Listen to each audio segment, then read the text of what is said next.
Here is something that might shock you. I have analyzed over 50 UK investment portfolios over the last few years, and 90% are making the same costly mistakes that's quietly eating away their returns. They think more index funds equals better diversification, but they are actually just buying the same companies over and over again without any definite strategy. But here is what wealthy investors know that beginners don't. The most successful investors I know own just 3 to 5 index funds, that's it. While everyone else collects funds like Pokemon cards, these investors quietly build serious wealth with a simple strategy that anyone can follow. In the next 10 minutes, I will show you exactly which 3 index fund types every UK investor should own, why this beats complex portfolio strategies most of the time, and a zero fee platform where you can buy all of these funds. I am Dr. Suman and I have built a 50,000 plus portfolio using this strategy over the last 2.5 years. More importantly, I will show you real numbers, wins and losses, because transparency is how you actually learn to build wealth. But first, let me show you the expensive mistake 9 out of 10 UK investors are making right now. Meet Sarah, a 32-year-old teacher from Manchester. She thought that she was being smart with 5 different index funds: Vanguard S&P 500, iShares Nasdaq 100, Global All World ETF, European funds, and UK FTSE 100 fund. But here is what Sarah didn't realize. Apple made up 4.3% of our S&P 500, 8.1% of our Nasdaq, and 4.1% of our global ETF fund. She owned Apple 3 times over in different funds. Nearly 12% of our entire portfolio was just Apple and Microsoft. That's not diversification. That's concentration with extra steps and extra fees. Sarah paid 1.2% in total fees versus 0.3% in a simple ETF portfolio. Over 20 years, on £50,000, that extra 0.9% cost her £47,000. Nearly a year's teacher's salary gone just to fund the companies. But there is a hidden cost as well: decision fatigue. Every month, Sarah decided fund allocations. Should she chase Nasdaq 30% gain, panic into bonds during the 15% drop of the markets? This led to performance chasing, buying high and selling low. Data shows market timers underperform simple strategies by 3 to 4% annually. On a £100,000 portfolio, that is 3 to 4,000 pounds in lost returns every year. Benjamin Graham said the investor's chief problem is likely to be himself. Nowhere is this truer than overcomplicated investment portfolios. Academic research proves simple portfolios outperform complex ones 85% of the time over a 10-year plus period of investments. But we are wired to believe complex equals better. It's called complexity bias.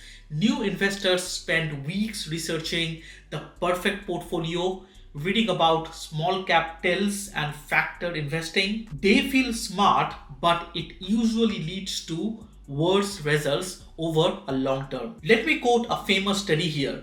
24 jam varieties attracted 60% of shoppers, but only 3% bought the jam. 6 varieties of jam attracted 40%, but 30% of the shoppers bought the jam. So more choice equals 10x fewer purchases.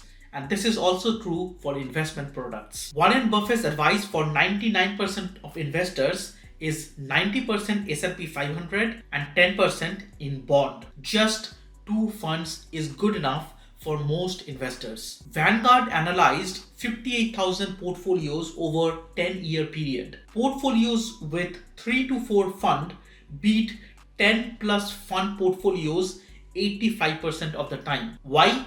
Lower fees, fewer behavioral mistakes, and more consistency. Here is the antidote: 3 fund portfolio.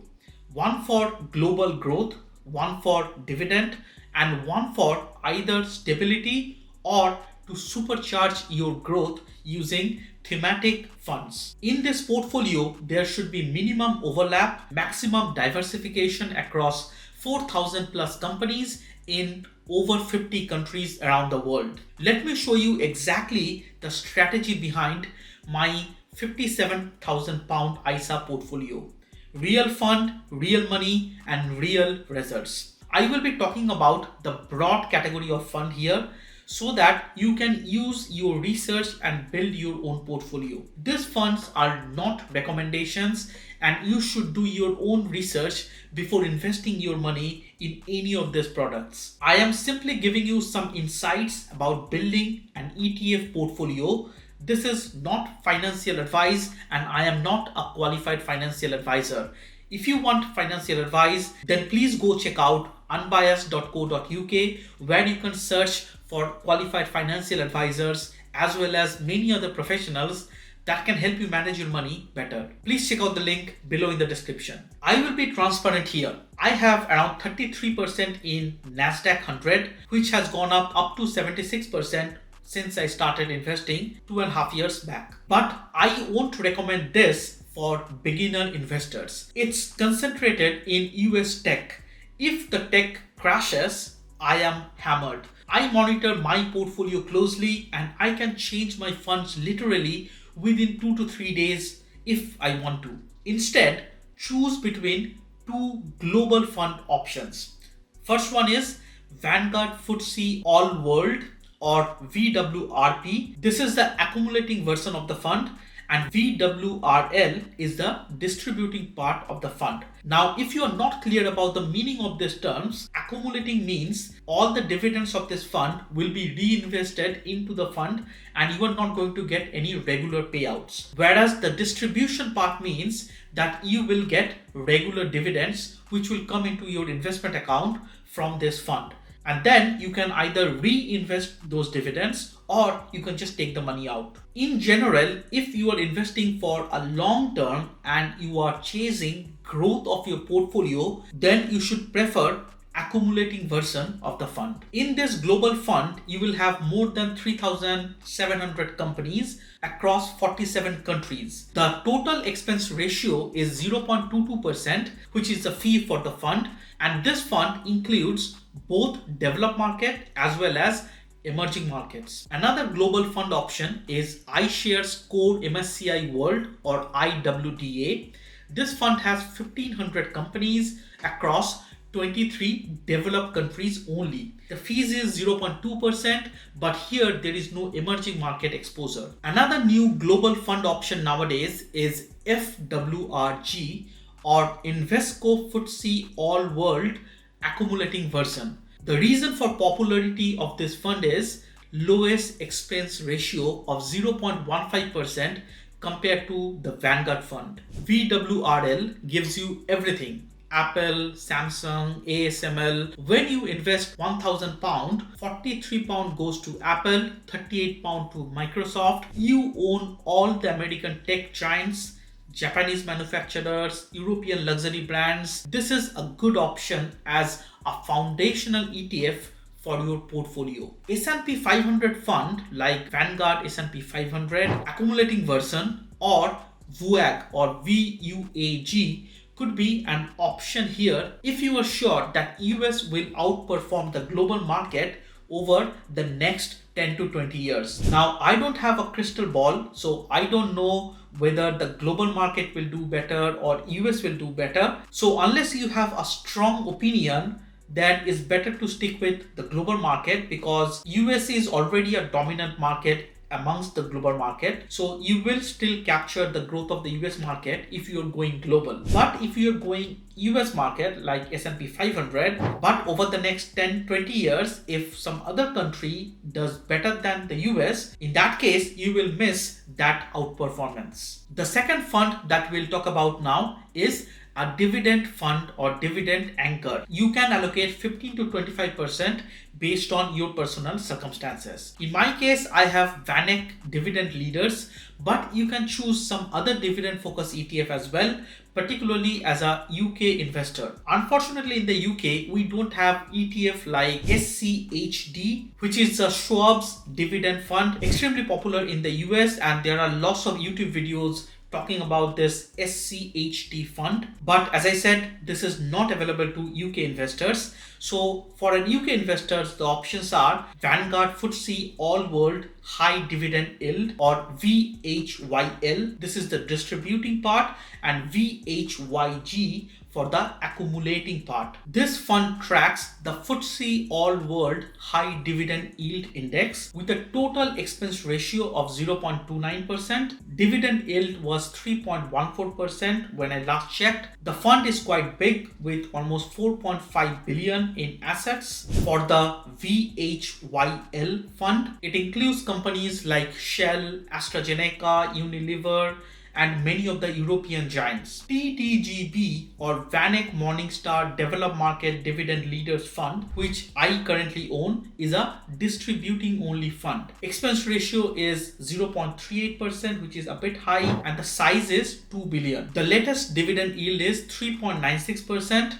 And this fund invests in developed markets only, in companies which offer consistent dividend. The performance for this TDGB is quite good if you compare the performance amongst dividend only funds available in the UK. The good thing about this is real cash hitting your account quarterly when the dividends is paid out. This is why I am considering a dividend fund to complement my global growth fund. Coming to the third fund option is either a thematic fund or bond fund, around 10 to 20% of your portfolio. In this section, you can consider either a thematic fund to supercharge your growth, or simply use a bond fund using the 100 minus X formula, where X represents your age. For example, if your age is 40 years, using this 100 minus X formula, 60% can be invested in the equity for shares, and 40% can be invested in bond. This is a very traditional method of investing. The traditional idea of bond investing is to add stability to your portfolio. Bonds aren't about making money. They are about not losing it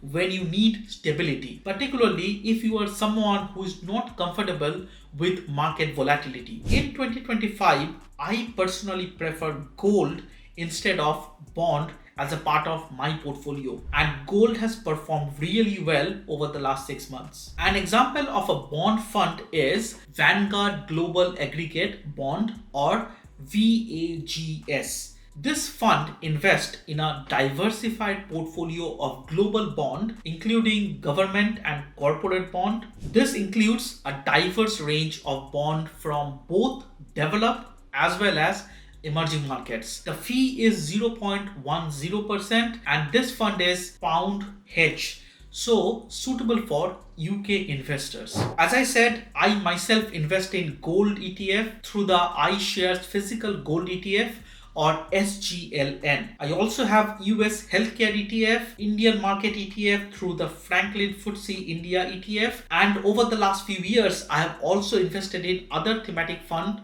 like Wisdom Tree Artificial Intelligence, or INTL, iShares S&P 500 Information Technology, or IITU, or HANF Future of Defense ETF, or NATP, or my current holding of iShares S&P 500 Healthcare Sector, or IHCU. Now you can combine this fund to build a portfolio that is suitable for you based on your personal circumstances and risk tolerance. Either you can build your own complex portfolio like I am doing, with 5 different ETF or fund positions with a total expense ratio of 0.27% in total fees, and this requires monitoring, which I do myself, and I am comfortable doing that. The other option is you can choose a simple portfolio like VWRP around 70%, VHYG around 20%, and VAGS around 10%. Of course, based on your personal investment hypothesis,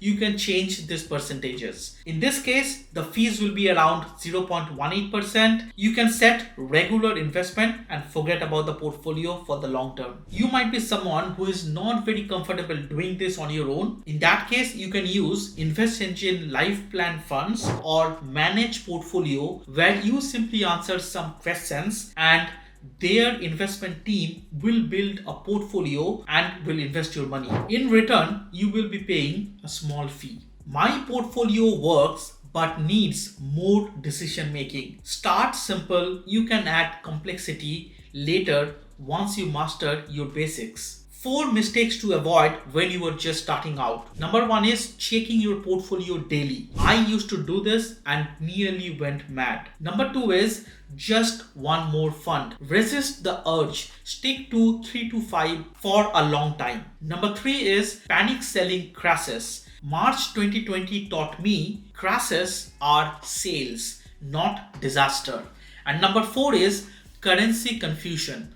Always try to buy GBP hedge version of the fund to avoid currency risk. Now, your action plan this week. Number 1 is open an ISA account. Number 2, choose allocation and design a portfolio or just use a managed portfolio by the platform. Number 3 is automate investing. Even £50 monthly compounds to serious wealth over 10 to 20 years. And number 4 is set calendar reminder for 12 months. Till then, ignore checking your portfolio completely. £100 monthly for 25 years at 7% becomes £203,000. The key is starting early and staying consistent. My portfolio grew from 98,000 to 57,000 not because I was clever, but because I stayed invested and kept adding money consistently. You will be tempted to research more. Don't. You know enough to build serious wealth over time. The enemy of good investing is overthinking. So try everything to avoid that. 3 types of fund: automatic investing, annual rebalancing. This strategy has created more millionaires than any complex approach. Hit subscribe for more UK investing content. Check out the Invest Engine tutorial video next to get started with your ISA investments. Remember, wealth isn't built through complexity. It's built through consistency. This is Dr. Suman helping you build your wealth one step at a time. See you in the next video.